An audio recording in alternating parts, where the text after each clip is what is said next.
महाराष्ट्रामध्ये या ड्रग्जचं प्रमाण जवळपास महाराष्ट्रातल्या सगळ्या जिल्ह्यात वाढलेलं आहे।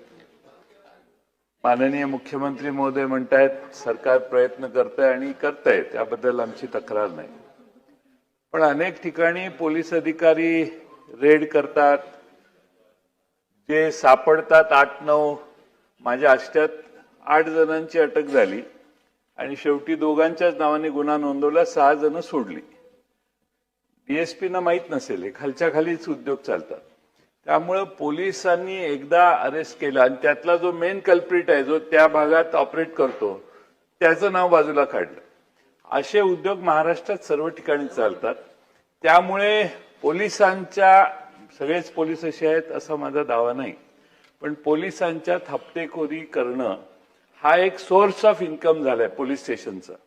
आणि म्हणून आपण माननीय मुख्यमंत्री महोदय, गृहमंत्री महोदय म्हणून आपणाला माझी विनंती आहे की या ड्रग्जच्याशी संबंध असणारे जे पोलीस सापडतील, जे पोलीस अशा ड्रग्जच्या गुन्ह्यांना मागे घालतील, त्यांना तात्काळ निलंबित करावं, चौकशी करून बडतर्फ करावं।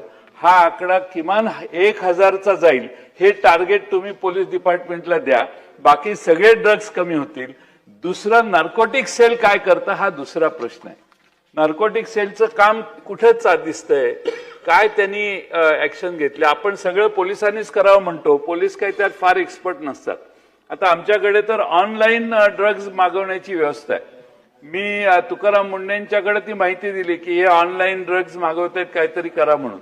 ऑनलाईन ड्रग्ज देशात उपलब्ध व्हायला लागलेत आणि मुलं मागवतात। आता आपण जर त्यात मागवायला कुणाला अनोळखी माणूस गेला तर त्याला तो ड्रग येत नाही, पण त्यांच्या लिंक मधल्या माणसानं जर ते पाठवलं तर ते बरोबर सिरिंजेस येतात, सगळं साहित्य येतं आणि अनेक ठिकाणी इंजेक्शन घेऊन मुलं ड्रगच्या सेवन करण्याची व्यवस्था होते। म्हणून हा एक महाराष्ट्रातला गंभीर गुन्हा झालेला आहे आणि म्हणून माझी माननीय गृहमंत्री महोदयांना विनंती आहे की याच्यात स्ट्रिक्ट अशी ऍक्शन महाराष्ट्राच्या पोलीस दलाने घेतली, नार्कोटिक सेल जास्त ऍक्टिव्हेट केलं आणि ज्या पोर्टवर सतत ड्रग्ज सापडतात त्या पोर्टवर पाहिजे आपले पोलीस पाठवा, आपल्या राज्याच्या बाहेर पोर्ट आहे ते, पण आपले पोलीस पाठवा, पण तिथून येणारा माल, आणि देशात वेगवेगळ्या ठिकाणाहून माल येतो। आपण हायड्रोपोनिकचं उदाहरण दिलं, देशात आता पैसे मिळवण्यासाठी लोक आता अशी शेती करायला लागली आहेत असा त्याचा अर्थ होतो। आपल्या उत्तरात आपण ज्याचा उल्लेख केला, आणि म्हणून हे प्रकरण प्रचंड गंभीर आहे। बाकीचे सगळे गुन्हे एखाद्या वेळी दुर्लक्षित करायला हरकत नाही, पण तरुणांना अंमलाच्या खाली आणणारा हा तरुणाई सगळी या विळख्यात अडकलेली आहे।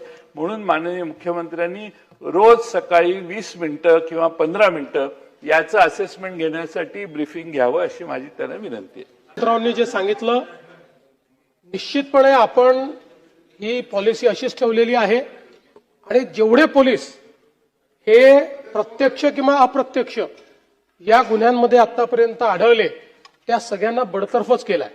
आपण त्यांना कोणालाही सस्पेंड केलं नाही, त्याला बडतर्फच केलाय। आपण जे सुचवलं त्याप्रमाणे आता आपण आपल्याकडे आधी जे नार्कोटिक्सच्या संदर्भात जे काही व्यवस्था होती ती छोटी होती। आपल्याला कल्पना आहे मागच्याच वर्षी आपण आपला ANTF जो आहे, अँटी नार्कोटिक्स जो फोर्स आहे, हा फोर्स विस्तारित केलेला आहे। आता प्रत्येक पोलीस स्टेशन, आधी प्रत्येक पोलीस स्टेशनला आपल्याकडे ANTF नव्हता, आता प्रत्येक पोलीस स्टेशनमध्ये ANTF आपण उभा करतो आहोत। त्यासोबत आमच्या डोक्यात असं देखील आहे की जसं आपण आपला जो काही अँटी करप्शन ब्युरो आहे किंवा नक्षलवाद विरोधी मोहीम आहे, या 2 ठिकाणी आपण इन्सेंटिव्ह दिला आहे। लोक गडचिरोलीला का जातात, तिथे स्पेशल पे आपण देतो, त्यावेळेस सगळे चांगले पोलीस तिथे जायला तयार असतात। किंवा अँटी करप्शन मध्ये 1 स्टेप अहेड त्यांना ठेवतो, म्हणजे जो ऍडिशनल SP असेल तो तिथे SP म्हणून त्या पोस्टवर जातो। तर तशा पद्धतीनं आम्ही आता निर्णय करतो आहोत, चांगले अधिकारी हे ANTF मध्ये गेले पाहिजेत, याकरता त्यांना स्पेशल पे किंवा 1 स्टेप अहेड अशा पद्धतीनं जो त्या ठिकाणी काम करेल त्याला आम्ही ते डेझिग्नेशन देणार आहोत। आणि त्यासोबत इथे जो 3 वर्ष काम करेल त्याला चॉईस पोस्टिंग अशा पद्धतीचीही आम्ही योजना तयार करतो आहोत, जेणेकरून चांगले अधिकारी, म्हणजे काय झालंय की आपल्याकडे आतापर्यंत ANTF किंवा जो काही नार्कोटिक्स ब्युरो होता दुर्दैवाने त्याची अवस्था अशी होती की कोणाला डंप करायचं असेल तर त्याला तिथे आपण टाकून द्यायचो. आता ही लढाई ही बिनीच्या शिलेदारांनी लढावी लागेल. बेस्ट ऑफिसर्स आपल्याला त्यात उतरवावे लागतील आणि म्हणून बेस्ट ऑफिसरला इन्सेंटिव्ह देण्याकरता आपण त्याही संदर्भातली जी काही व्यवस्था आहे ती करतोय. आपण जे सांगितलं त्याची मी नोंद नक्की घेतो. मी रोज ब्रीफिंग घेतोच, पण 20 मिनिटं स्पेशली मी नार्कोटिक्सच्या संदर्भातलं ब्रीफिंग रोज घेईन. 1 मिनिट. 16 मिनिटं झाली आहे त्या प्रश्नावर. शेवटचा प्रश्न नितीन राऊतजी बोला. शेवटचा प्रश्न. अध्यक्ष